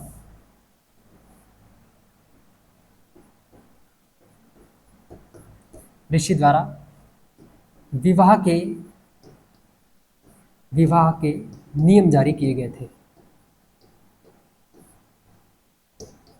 विवाह के नियम जारी किए गए थे, है ना। ऋग्वैदिक काल में विवाह का जो प्रकार था वो दो प्रकार से था, एक तो अनुलोम विवाह था, दूसरा प्रतिलोम विवाह था। लेकिन यही विवाह उत्तर वैदिक काल में 8 प्रकार का हो गया, है ना। देव विवाह, आर्ष विवाह, राक्षस विवाह, ब्रह्म विवाह, पेशाच विवाह, ETC अलग अलग प्रकार के विवाह थे। मैंने कहा था धार्मिक आडंबर बढ़ चुके हैं, आध्यात्मिक असंतोष फैल चुका है, रूढ़िवादी परंपराएं चालू हो गई है ना। स्त्रियों की दशा में गिरावट आ गई है और विवाह के 8 प्रकार जो देखने को मिलते हैं, उन 8 प्रकारों से पता चलता है कि समाज की स्थिति कैसी रही होगी, है ना। लेकिन ऋग्वैदिक काल में क्या है, 2 प्रकार के विवाह का प्रचलन था। कितने प्रकार के? 2 प्रकार के विवाह का प्रचलन था। सबसे पहला जो है वो है अनुलोम विवाह, अनुलोम विवाह, और नंबर 2 पर है प्रतिलोम विवाह। अनुलोम विवाह और दूसरा है प्रतिलोम विवाह। अनुलोम विवाह किसको कहा जाएगा? उच्च वर्ण का लड़का, उच्च वर्ण का, मैंने वर्ण व्यवस्था के बारे में अभी तक बताया नहीं है आपको, है ना। अभी तक वर्ण व्यवस्था के बारे में बताया नहीं है, वर्ण व्यवस्था के बारे में भी हम लोग देखेंगे वर्ण व्यवस्था क्या है। उच्च वर्ण का लड़का व निम्न वर्ण की लड़की, निम्न वर्ण की लड़की, लड़की है ना, लकड़ी मत कर देना भाई, लड़की, ठीक है। उच्च वर्ण का लड़का लड़का व निम्न वर्ण की लड़की, ध्यान में रखिएगा, उच्च वर्ण का लड़का व निम्न वर्ण की लड़की, अगर इन दोनों के मध्य यदि विवाह हो जाता है तो वह अनुलोम विवाह कहलाएगा। और प्रतिलोम जो है वो इसका जस्ट अपोजिट होगा। कैसे होगा? तो उच्च वर्ण की लड़की, उच्च वर्ण की लड़की, है ना, उच्च वर्ण की लड़की व निम्न वर्ण का लड़का, निम्न वर्ण का लड़का, इन दोनों के बीच में यदि विवाह हो जाए तो क्या था? प्रतिलोम विवाह। ये दो प्रकार के विवाहों का प्रचलन था। आप कहोगे कि ऐसा कैसे हो सकता है कि कोई उच्च वर्ण का लड़का किसी निम्न वर्ण की महिला के साथ में विवाह कर रहा है, लड़की के साथ में विवाह कर रहा है? या ऐसा कैसे हो सकता है कि कैसे उच्च वर्ण की लड़की किसी निम्न वर्ण के लड़के के साथ में विवाह कर रही है? तो ध्यान में रखिएगा, मैंने कहा था वर्ण व्यवस्था अस्तित्व में नहीं है। ऋग्वेदिक समाज में वर्ण व्यवस्था अस्तित्व नहीं है। वर्गों का प्रमाण हमको जरूर मिलता है। वर्ण व्यवस्था तो कब आई थी? आप देखोगे ऋग्वेद के 10वें मंडल के पुरुष सूक्त में वर्ण व्यवस्था का उल्लेख है। तो वर्ण नहीं थे, वर्ग थे, और वर्ग भी किस पर आधारित थे? आप देखिएगा कि जो वर्ण थे वो कर्म पर आधारित थे, मतलब जो जैसा कर्म कर रहा है वैसा उसका वर्ण है। मैं अगर अध्ययन अध्यापन करवा रहा हूं, मैं भले क्षत्रिय धर्म से या क्षत्रिय वर्ण से बिलोंग करता हूं, लेकिन मेरा काम यदि अध्ययन और अध्यापन करवाना है तो मेरा वर्ण क्या है? ब्राह्मण वर्ण। आप सब जो देख रहे हैं उसमें से कोई व्यक्ति ऐसा होगा जो व्यापारी वर्ग से बिलोंग करता होगा, लेकिन उसका वर्ण शायद शूद्र हो या वैश्य हो, उससे कोई फर्क नहीं पड़ता। जो व्यक्ति जिस प्रकार का कर्म कर रहा है वैसा ही उसका क्या होगा? वर्ण होगा। लेकिन उत्तर वैदिक काल में परिवर्तन आ गया स्ट्रक्चर में। उत्तर वैदिक काल में वर्ण व्यवस्था जन्म पर आधारित हो गई, मतलब जो जिस कुल में जन्म ले रहा है वही उसका क्या है? वर्ण। मैं क्षत्रिय कुल में जन्म ले रहा हूं, मेरा वर्ण क्या है? क्षत्रिय। मेरा बेटा क्षत्रिय कुल में जन्म लेगा तो वो क्या होगा? क्षत्रिय। वर्ण परिवर्तन नहीं होगा। कर्म की प्रकृति में परिवर्तन होने के बाद भी वर्ण में किसी भी प्रकार का कोई भी परिवर्तन नहीं होगा। इसलिए आप देखोगे कि यहाँ पर इस प्रकार के विवाह हो रहे हैं कि वर्ण को लेकर के कोई ना तो सकारात्मक अवधारणा विकसित हुई है समाज के अंदर, और न ही किसी भी प्रकार की कोई नकारात्मक अवधारणा विकसित हुई है। इसीलिए आप देखोगे अनुलोम और प्रतिलोम जैसे विवाहों का क्या हो रहा है? प्रचलन वहां पर चल रहा है। ठीक है, इस बात को ध्यान में रखिएगा। एक दूसरी बात, वेरी वेरी मोस्ट इंपोर्टेंट बात ध्यान में रखिएगा, नोट डाल दीजिएगा इधर, नोट के अंतर्गत लिखिएगा कि समाज में नियोग प्रथा का प्रचलन था। क्या था समाज में? नियोग प्रथा। भाई साहब ये क्या है, इसको समझाओ। नियोग प्रथा, नियोग प्रथा का प्रचलन है। नियोग प्रथा क्या है समझना। मैंने कहा था कि किसी स्त्री के पुरुष की यदि मृत्यु हो जाती थी तो वो स्त्री सती नहीं होती थी, क्योंकि मैंने कहा था वैदिक साहित्य में सती प्रथा का कोई उल्लेख नहीं। सती प्रथा का उल्लेख उत्तर वैदिक काल में मिलता है, ऋग्वेदिक काल में नहीं मिलता है। सती नहीं होती थी तो फिर वो तो स्त्री तो विधवा हो गई। क्या विधवा का पुनर्विवाह हो सकता था? जी हाँ, बिल्कुल हो सकता था। विधवा के पुनर्विवाह का प्रचलन का उल्लेख भी मिलता है। लेकिन ध्यान में रखना एक वेरी वेरी मोस्ट इंपोर्टेंट बात कि यदि किसी महिला के या किसी स्त्री के पुत्र उत्पन्न नहीं हो रहा है, और पुत्र उत्पन्न यदि नहीं हो रहा है तो वो पुत्र रत्न की प्राप्ति के लिए अपने देवर के साथ में या किसी अन्य संबंधी के साथ में अपने शारीरिक संबंध बना सकती थी, यानी कि सेक्सुअल रिलेशनशिप बना सकती थी। उस प्रथा को क्या कहा गया? नियोग प्रथा। भाई साहब आपका दिमाग खराब हो गया क्या? ऐसी कैसी प्रथा का प्रचलन चल रहा है जहां पर एक महिला अपने देवर के साथ में पुत्र प्राप्त करने के लिए संबंध बना रही है, शारीरिक संबंध बना रही है ना, सेक्सुअल रिलेशनशिप बना रही है। ध्यान में रखना प्रथा किसको कहेंगे? सबसे वेरी वेरी मोस्ट इंपोर्टेंट बात कि प्रथा किसको कहा जाएगा? प्रथा किसको कहा जाएगा? वे परंपराएं जो प्राचीन रूप से चली आ रही है वो क्या है? प्रथा नहीं। वे परंपराएं जो प्राचीन रूप से चली तो आ रही है लेकिन उसको समाज स्वीकार कर रहा है तो वो क्या है? प्रथा है। अगर समाज उसको स्वीकार नहीं कर रहा है तो वो प्रथा नहीं है। जैसे मैं कह रहा हूं उत्तर वैदिक काल में सती प्रथा का प्रचलन बढ़ गया, बाल विवाह प्रथा का प्रचलन बढ़ गया, विधवा पुनर्विवाह बंद हो गया, ठीक है, इत्यादि जो प्रथाएं थी उसकी क्या हो गई, शुरुआत हो गई। तो इसका मतलब यह है कि पति की मृत्यु के बाद कोई स्त्री यदि अपने आप को मृत्यु दंड या मृत्यु की अवस्था में ले जाती है तो वो सती प्रथा कहलाती है। तो उस सती प्रथा को समाज स्वीकार कर रहा है, इसलिए वह प्रथा है। यहां पर नियोग प्रथा, जिसको नियोग प्रथा कहा गया, यहां पर क्या है कि कोई महिला अपने देवर के साथ में या किसी सगे संबंधी के साथ पुत्र रत्न की प्राप्ति के लिए शारीरिक संबंध बना रही है या सेक्सुअल रिलेशनशिप बना रही है, तो इस प्रकार की प्रथा नियोग प्रथा है। और प्रथा इसलिए है क्योंकि समाज उसे स्वीकार कर रहा है। सबसे महत्वपूर्ण बात कि ऋग्वैदिक कालीन जो समाज था वो समाज इस प्रथा, इस बात को स्वीकार कर रहा है कि ऐसा हो सकता है, इसलिए इसको प्रथा कहा गया। इस बात को ध्यान में रखिएगा। तो इसमें मेंशन कर देना क्या है ना, विधवा स्त्री, विधवा स्त्री, विधवा स्त्री पुत्र रत्न, है ना, पुत्र रत्न की प्राप्ति के लिए, पुत्र रत्न की प्राप्ति के लिए,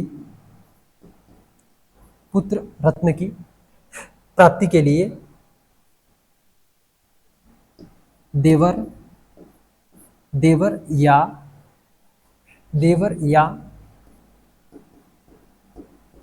अन्य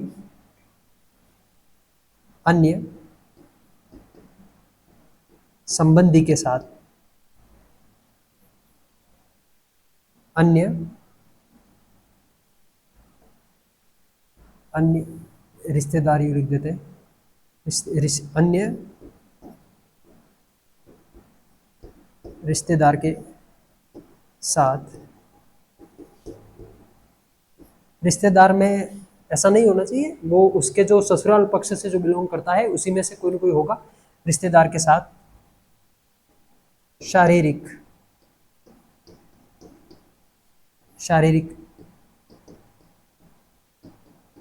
संबंध। शारीरिक संबंध का मतलब होता है फिजिकल रिलेशनशिप। फिजिकल रिलेशनशिप या सेक्सुअल रिलेशनशिप भी हो सकता है, संबंध बना सकती थी। इसको क्या कहा गया, शारीरिक संबंध या सेक्सुअल रिलेशनशिप जो बना सकती थी विधवा स्त्री, उसको क्या कहा गया, नियोग प्रथा कहा गया। ठीक है, इस काल में ध्यान में रखिएगा, ये इधर मेंशन करते हैं अपन, इस काल में कुछ विदुषी महिलाओं का उल्लेख भी मिलता है। विदुषी महिलाओं में ध्यान रखिएगा कौन कौन सी विदुषी महिलाएं हैं, है ना, इसको थोड़ा सा आप लोग जरा, है ना, कोई बात नहीं, ये थोड़ा सा अंदर आ गया है, देख लीजिएगा। कुछ विदुषी महिलाओं का उल्लेख प्राप्त होता है जिसमें अपाला, घोषा, विश्वमित्रा, विश्वरा और सिक्ता नाम की कुछ विदुषी महिलाओं का उल्लेख प्राप्त होता है।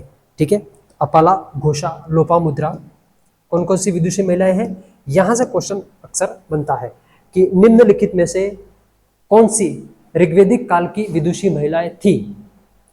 निम्नलिखित में से कौन सी ऋग्वैदिक काल की विदुषी महिलाएं नहीं थी। ठीक है, इसको लेकर के सवाल अक्सर पूछे जाते हैं।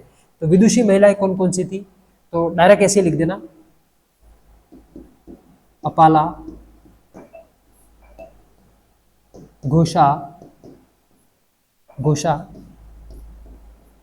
लोपामुद्रा,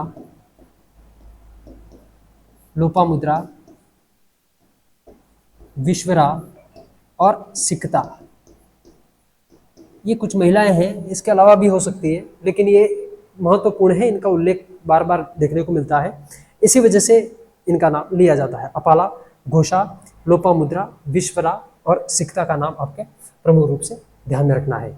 ठीक है, सामाजिक जीवन के अंतर्गत हमने वर्ण व्यवस्था के बारे में नहीं देखा है, इसको लेकर के हम एक और वीडियो जारी करेंगे जिसमें से वैदिक सभ्यता के संबंध में कुछ महत्वपूर्ण तथ्य शामिल होंगे। तो एक बार हम इसका फास्ट एकदम क्विकली इसका क्या करते हैं, रिवीजन कर देते हैं पूरी क्लास का। हमने यहाँ से शुरू किया था साथियों राजनीतिक जीवन से। ये वैदिक सभ्यता का तीसरा भाग है और जिसमें हम राजनीतिक जीवन को लेकर के चर्चा कर रहे हैं। राजनीतिक जीवन में मैंने बताया था कि जो पॉलिटिकल स्ट्रक्चर है उसकी सबसे छोटी इकाई कौन सी थी? परिवार। परिवार का मुखिया कौन होता था? कुल या गृहपति। इसके बाद में ग्राम, ग्राम का मुखिया ग्रामीणी। इसके बाद विश, विश का मुखिया विशपति। इसके बाद जन, जन का मुखिया जनपति या राजा होता था, ठीक है।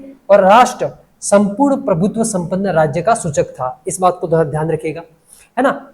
वैदिक काल की जो शासन प्रणाली थी वो किस पर आधारित थी? राजतंत्रात्मक शासन प्रणाली थी। और राजा का जो पद था वो वंशानुगत हुआ करता था। इस बात को ध्यान रखिएगा। राजा पर नियंत्रण स्थापित करने के लिए 3 प्रकार की समितियां थी। क्या थी? 3 प्रकार की समितियां। पहले नंबर पर विदत, दूसरी सभा, तीसरी समिति, ठीक है। विदत सबसे प्राचीन संस्था थी और इसका जो मुख्य काम था वह सामाजिक व धार्मिक अनुष्ठान करवाना था, ठीक है। एक बात। दूसरी बात, यहाँ महिलाएं हिस्सा ले सकती थी और ऋग्वेद में कुल 122 बार इसका उल्लेख किया गया है, ठीक है। इसके बाद में देखा हमने कि जो राजा था, राजा को गोपजनस्य और पुराभेता दोनों कहा गया। गोपजनस्य इसलिए कहा गया क्योंकि वो जनता का रक्षक हुआ करता था। पुराभेता इसलिए कहा गया क्योंकि वो दुर्गों का रक्षक हुआ करता था। और सभा के बारे में हमने बात की, जो दूसरी समिति थी, ये वरिष्ठ लोगों की सभा थी और इसका जो मुख्य काम था वह न्याय एवं न्याय के विधि और विधान से संबंधित कार्य करना था। ऋग्वेद में 8 बार उल्लेख किया गया है इसका और इसमें भी महिलाएं हिस्सा ले सकती थी, है ना। इसमें भी महिलाएं हिस्सा ले सकती थी। ध्यान में रखिएगा, जहां पर भी मैं इंपोर्टेंट कर रहा हूं इसको बात को ध्यान रखिएगा कि ऋग्वेद में इसका कितनी बार उल्लेख किया गया है?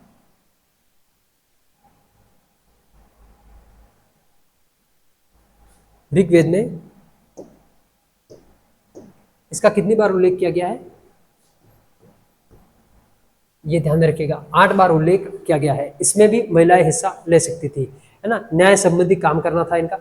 ये केंद्रीय राजनीतिक संस्था थी। कौन सी? समिति। तीसरे नंबर की जो समिति है वो कौन सी है? समिति। ये केंद्रीय राजनीतिक संस्था थी और जन सामान्य लोग इसके अंतर्गत शामिल थे। महिलाएं हिस्सा ले सकती थी या नहीं ले सकती थी, इसको लेकर के हमारे पास में कोई पर्याप्त जानकारी नहीं है। लेकिन इसका जो अध्यक्ष था वो ईशान कहलाता था। इंपोर्टेंट, ध्यान रखिएगा, इसका जो अध्यक्ष था वो क्या था? ईशान कहलाता था, ठीक है। आगे आ जाइए। मैंने आपको बताया कि राजा के सहयोग प्रदान करने के लिए कुल 12 लोगों की हमारे पास में लिस्ट है। कुल 12 लोग इसके अंदर शामिल थे। उनको क्या कहा गया? रत्नीन कहा गया। रत्नीन इसलिए कहा गया साथियों क्योंकि इनके कान में कुछ रत्न जैसा आभूषण होता था और ऐसा कहा जाता है कि समाज में सबसे उच्च तबके के या उच्च कैटेगरी के लोग होते थे, ठीक है। तो उन 12 रत्नों में सबसे पहले सेनानी, सबसे प्रमुख व्यक्ति, पुरोहित, राजकुमार। राजकुमार जो राजा का उत्तराधिकारी होता था।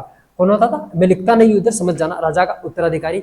महिषी, महाराजा की जो राजा जो थे उनकी जो प्रधान रानी थी, प्रधान रानी या पटरानी, वो क्या होती थी? महिषी। सूत, रथ सेना का नायक। ध्यान में रखिएगा, कौन था?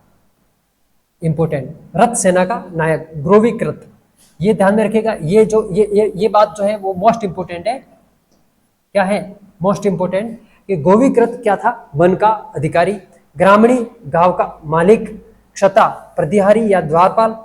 सरकोटा, कोषाध्यक्ष। भागदूत यानी कि अर्थमंत्री। अक्षवाप, पासे के खेल में राजा का महत्वपूर्ण सहयोगी क्या कहलाता था? अक्षवाप। और पालागल, राजा का जो मित्र होता था वो क्या होता था? पालागल।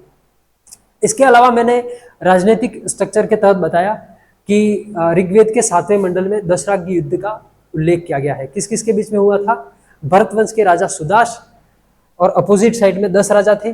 10 राजाओं में 5 तो आर्य थे और 5 आर्यतर राजा थे। कारण क्या है? तो जो सुदास थे उन्होंने क्या किया कि विश्वामित्र की जगह पर वशिष्ठ को अपने राज्य का क्या बना दिया था? पुरोहित बना दिया, जिससे रुष्ट होकर के विश्वामित्र ने 10 राजाओं का संग बना लिया। इन दोनों के बीच में युद्ध लड़ा गया और युद्ध लड़ने के बाद में जो राजा भरत थे ये क्या हो गए थे? विजय हो गए थे। क्या हो गए थे? विजय हो गए, यानी कि जीत गए। और जीतने के बाद में आपको पता है कि भरतकुल और कुरु दोनों ने मिलकर के एक जनपद का निर्माण किया, बाद में पुरु जनपद। और पुरु जनपद कहाँ पर स्थित है ये मैंने आपको बता दिया, ठीक है। आगे बढ़ते हैं साथियों। सामाजिक जीवन के बारे में मैंने बात की। सामाजिक जीवन के बारे में मैंने कुछ चर्चा की जिसमें बताया कि वैदिक सभ्यता एक प्रकार की क्या है, रूरल सिविलाइजेशन है, यानी कि ग्रामीण संस्कृति है। दूसरी बात, ऋग्वेद में 176 बार है ना किसका उल्लेख किया गया, यहाँ पर नहीं लिखा है मैंने, ध्यान में रखिएगा। गाय, गाय यानी कि अपनी जो गौ माता है उसका, गाय शब्द का उल्लेख ऋग्वेद में 176 बार किया गया है। ठीक है, ये मोस्ट इंपोर्टेंट बात है। बलि एक प्रकार का क्या है, कर, टैक्स, जो कि कैसा है, आय का 16वां हिस्सा, आय का 16वां हिस्सा। ऋग्वेदिक काल में यह कर स्वैच्छिक था, लेकिन उत्तर वैदिक काल में यह अनिवार्य रूप से लिया जाने लगा। ये मोस्ट इंपोर्टेंट बात थी। ऋग्वेदिक काल में क्या था, ऋग्वेदिक काल में यह कर स्वैच्छिक था और उत्तर वैदिक काल में यह अनिवार्य यानी कि मैंडेटरी रूप से यह लिया जाने लगा। शिक्षा की बात करें तो शिक्षा में हम सबसे पहले देखते हैं कि ऋग्वेद का जो 7वां मंडल है वो शिक्षा से संबंधित है, मोस्ट इंपोर्टेंट। दूसरा, वैदिक युग की शिक्षा श्रुति कंठस्थ प्रणाली पर आधारित थी, श्रुति कंठस्थ प्रणाली पर आधारित थी, मैंने बता दिया क्या है वो। ठीक है, और विद्यार्थी के रूप में ब्रह्मचारी का उल्लेख ऋग्वेद के 10वें मंडल में किया गया है ना, ऋग्वेद के 10वें मंडल में किया गया है। इसके अलावा जो विद्यार्थी होते थे या ब्रह्मचारी या होते थे, जो शिक्षा प्राप्त करने वाले, दो प्रकार के होते थे। एक तो थे अंतेवासी, जो गुरुकुल में रह करके शिक्षा ग्रहण करते थे वो थे अंतेवासी। जो घर में रह करके शिक्षा ग्रहण करते थे वो थे गृहवासी। स्त्रियों की दशा बात करें तो 16 से 17 वर्ष की आयु में जो है वो स्त्रियों का क्या किया गया था, विवाह करवा दिया जाता था। 16 से 17 वर्ष की आयु में स्त्रियों का विवाह करवा दिया जाता था। ये आयु जो है वो उस समय में निर्धारित की गई थी। दीर्घत्ता ऋषि द्वारा विवाह के नियम जारी किए गए थे। दीर्घत्ता ऋषि द्वारा, है ना, किसके द्वारा, इंपोर्टेंट कर देना इसको भी, है ना, दीर्घत्ता ऋषि द्वारा विवाह के नियम जारी किए थे। दो प्रकार के विवाहों का उल्लेख मिलते हैं, एक तो था अनुलोम, एक है प्रतिलोम। अनुलोम उच्च वर्ण का लड़का और निम्न वर्ण की लड़की दोनों यदि विवाह कर ले तो वो विवाह क्या है, अनुलोम विवाह। उच्च वर्ण की लड़की व निम्न वर्ण का लड़का यदि दोनों विवाह कर ले तो वो क्या है, प्रतिलोम विवाह। इसके अलावा मैंने एक इंपॉर्टेंट चीज बताई थी, नियोग प्रथा। विधवा स्त्री यदि पुत्र रत्न की प्राप्ति के लिए अपने देवर के साथ में या अन्य अपने ससुराल पक्ष के अन्य किसी रिश्तेदार के साथ में यदि शारीरिक संबंध बना ले तो वो क्या था, नियोग प्रथा, और ये प्रचलन में थी उस समय में, है ना। इस काल की कुछ विदुषी महिलाओं का उल्लेख भी हमको मिलता है, जिसमें अपाला, घोषा, लोपामुद्रा, विश्वरा और सिकता का उल्लेख हमारे पास में है। अब तक हमने ये देखा, ये वैदिक कालीन समाज और राजनीति के संबंध में महत्वपूर्ण बातें थी साथियों। ठीक है, वैदिक सभ्यता के संबंध में एक और भाग हमको जारी करना पड़ेगा, क्योंकि मुझे ऐसा लग रहा था कि आज की क्लास में संपूर्ण वैदिक सभ्यता को हम लोग समाप्त करवा देंगे, लेकिन अभी भी कुछ ऐसी चीज़ें हैं जो अधूरी हैं और उसको बिल्कुल कंसिस्टेंसी के साथ में पढ़ना बहुत ज़्यादा आवश्यक है। साथियों, एक बात ध्यान रखिएगा कि अभी ये जो श्रृंखला चल रही है हमारी प्राचीन भारतीय इतिहास की, वो अति महत्वपूर्ण श्रृंखला है, क्योंकि आगामी आने वाले दिनों में प्रतियोगी परीक्षाओं का जो है वो सीजन जो है वो चालू हो जाने वाला है। मतलब प्रतियोगी परीक्षाओं का वो कहते हैं ना टर्म, वो चालू होने वाला है कि लोग भी उत्साहित है, बच्चे भी उत्साहित है ना। तो एंशिएंट इंडियन हिस्ट्री को लेकर के किसी भी प्रकार की चीज़ को हम छोड़ना नहीं चाहते, बिल्कुल कंसिस्टेंसी और रिकॉग्निशन के साथ में उसको पढ़ना चाहते हैं। आप सबसे आशा है कि आप लोग निरंतर रूप से अपना अध्ययन जारी रख रहे होंगे। ठीक है, इसके अलावा आपके दिमाग में अगर कोई क्यूरी हो या कोई दिमाग में सवाल खड़ा हो, कोई प्रश्न खड़े हो रहे हो, या किसी भी विषय वस्तु को लेकर के कोई दिमाग में आपके मन में कोई प्रश्न खड़ा हो रहा हो, तो आप मुझे इसी YouTube चैनल के अंदर कमेंट के माध्यम से आप मुझे बता सकते हैं। ठीक है साथियों, बहुत बहुत धन्यवाद। इसके एक और भाग को लेकर के हम आपसे कल मिलते हैं। तब तक के लिए बहुत बहुत धन्यवाद। आप अपने स्वास्थ्य का पूरी तरीके से ध्यान रखें और बिल्कुल कंसिस्टेंसी पोटेंशियल के साथ में अपने अध्ययन को जारी रखेंगे। ठीक है, बहुत